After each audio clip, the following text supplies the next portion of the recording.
دارالعلوم دیوبند کا جو فتاویٰ ہے پرانا 2 جلدوں میں تھا، اس میں ایک فتویٰ ہے۔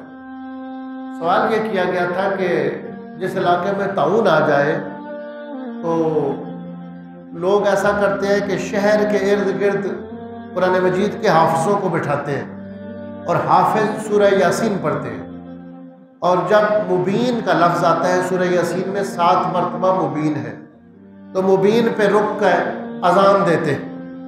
تو ایک بار سورہ یاسین کے اندر یہ 7 اذانیں ہو جاتی ہیں۔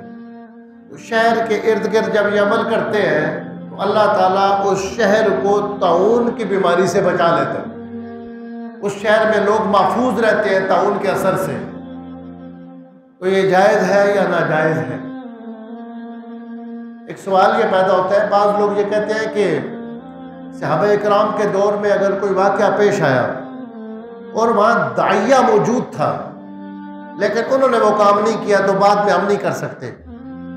تو سوال یہ پیدا ہوتا ہے کہ حضرت عمر فاروق رضی اللہ تعالیٰ عنہ کے دور خلافت میں جب امواس کا طاعون آیا، داعیہ تو موجود تھا، طاعون موجود تھا، تو صحابہ اکرام نے سورہ یاسین نہیں پڑھی، انہوں نے مبین پہ اذانیں نہیں دیں، تو آج یہ عمل ہم کریں جائز ہے یا ناجائز؟